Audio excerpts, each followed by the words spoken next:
La crise sanitaire a eu beaucoup d'impact à plusieurs niveaux pour les entreprises, pour les managers d'équipe et pour les employés. D'abord, je pense en termes de flexibilité, les entreprises ont dû vite s'ajuster à de nouvelles façons de travailler, que ce soit en personne avec les masques, les désinfectants, la distanciation sociale ou avec les nouveaux défis que pose le travail à la maison.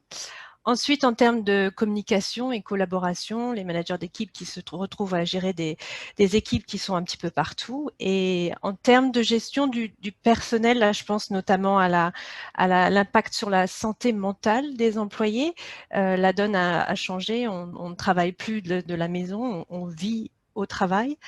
Donc, je pense que déjà, dans un temps normal, il y a plus de 45% des employés qui vont souffrir d'un problème lié à la santé mentale. Donc, comment accompagner l'employé dans ces moments difficiles?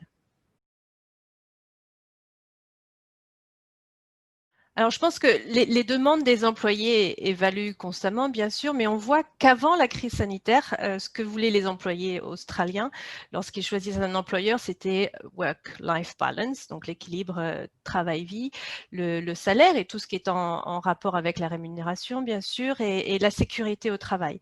Avec la pause que Covid a créée, on voit de nouveaux thèmes monter. Donc, beaucoup de personnes ont été obligées de faire une pause, de se remettre en question, ce qui leur a permis de réfléchir à leur futur. Donc, des questions presque existentielles sur le sens au travail, ce qu'on appelle le purpose, le pourquoi je fais ce travail, qu'est-ce que ça m'apporte à moi, qu'est-ce que ça apporte aux clients et aussi qu'est-ce que ça apporte à la communauté.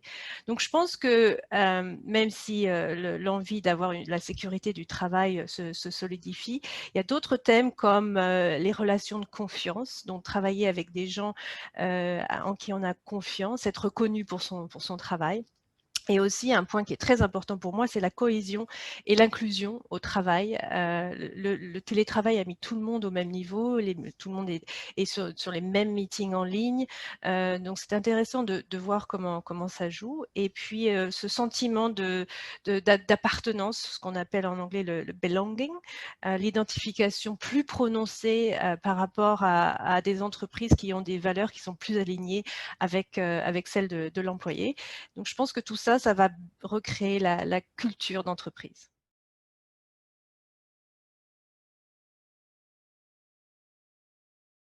Je pense qu'il y a des tendances qui vont rester en fonction des opportunités et des risques que la crise sanitaire a posés. On voit qu'avant la crise, la demande de la flexibilité était en place. Presque 70% des employeurs avaient au moins une stratégie en termes de flexibilité. Donc, je pense que ça a accéléré la demande de flexibilité, elle va rester, mais elle sera aussi mieux organisée. Donc, je pense maintenant, il y a 66% des entreprises qui vont continuer avec la vidéoconférence, que ce soit pour le recrutement, pour l'intégration dans une société ou pour la formation.